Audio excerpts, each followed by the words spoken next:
This is Reza Aslan for Aslan Media. It's Monday, June 11th. What to do about Syria? This is the question that's rightly on everybody's mind these days.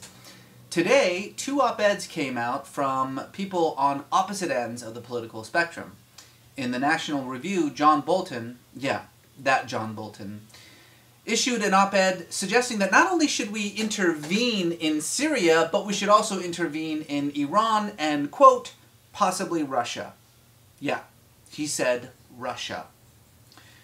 Mr. Bolton thinks that the thing that we need to do is to, quote, find Syrian rebel leaders who are truly secular, who oppose radical Islam, who will disavow Al-Qaeda, Hezbollah, and other terrorist groups, and who will reject Russian and Iranian hegemony over their country, end quote. He went on to suggest that we also find the Easter Bunny. All joking aside, John Bolton is John Bolton, and we know where he's coming from in these kinds of op-eds. But it was interesting that on the same day that Bolton's op-ed was released, another op-ed by Anne-Marie Slaughter at Princeton came out in the Washington Post. Now, Miss Slaughter is about as far from John Bolton politically as possible, and yet this op-ed also suggested that it's time for intervention in Syria. Not direct military intervention, but nevertheless, Ms. Slaughter suggests that we need to begin to provide intelligence and communication equipment to the Syrian rebels. We have to give them anti-tank and anti-mortar weapons, air support against Syrian government, tanks, troops, essentially everything that the rebels need to disable Syrian air defenses and to stop the wanton slaughter of men, women, and children in that country. Now, those who know me know that I am not a pacifist. If anything, I'm what can be termed a liberal interventionist. I truly believe that there are times in which American military might should be used to stop humanitarian disasters, to stop genocides, to stop the kinds of slaughter that we're seeing in Syria. But I also know that we live in the real world, and there are certain parameters that we have to abide by. In the case of military intervention in Syria, we do need to do this through one of a handful of organizations. There's, of course, the United Nations, but the problem with the United Nations is that while there are almost 260, 270 countries in the UN, only 5 countries matter, and that's the countries on the Permanent Security Council, because they have the veto that decides what the UN does and does not do. And in the case of military intervention, both China and Russia, which have enormous economic stakes in Syria, have decided that military intervention is out of the question.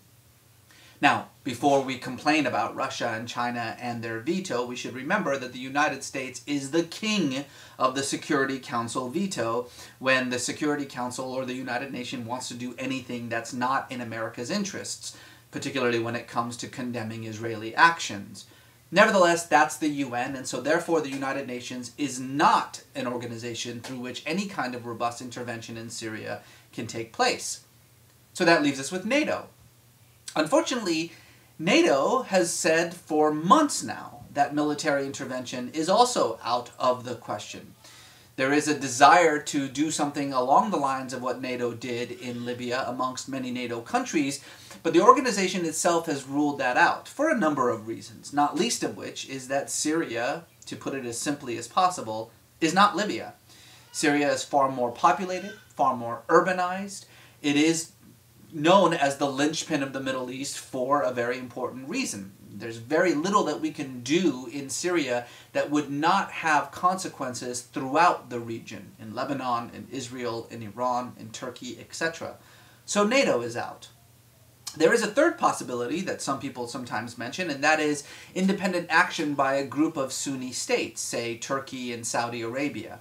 Both of those countries have suggested military intervention in Syria, but it seems very unlikely that they would work together to actually bring that kind of intervention about.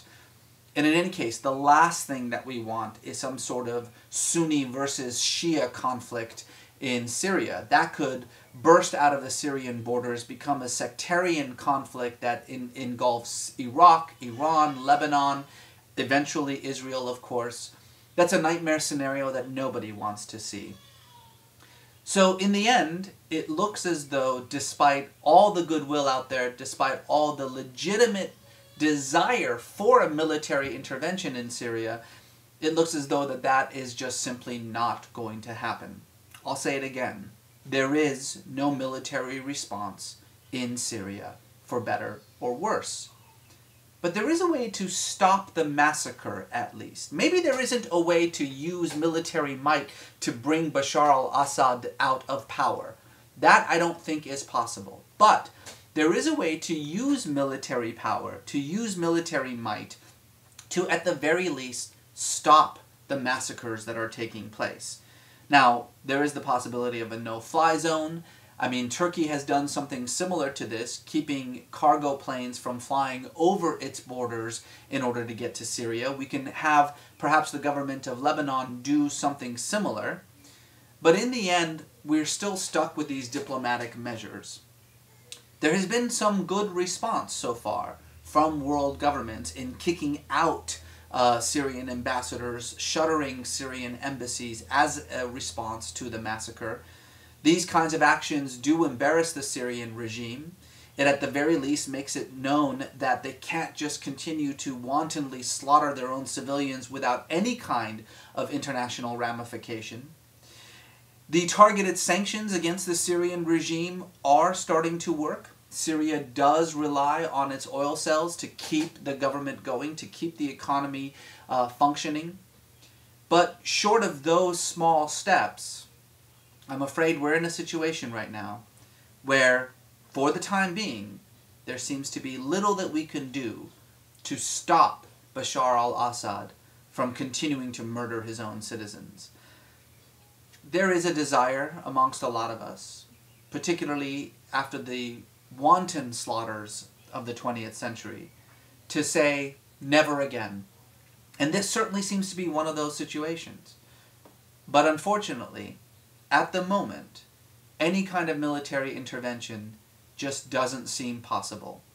All we can hope for is that diplomatic pressure and economic pressure, at the very least, convince the Assad regime that if he continues to murder men, women, and children, he himself will pay the price.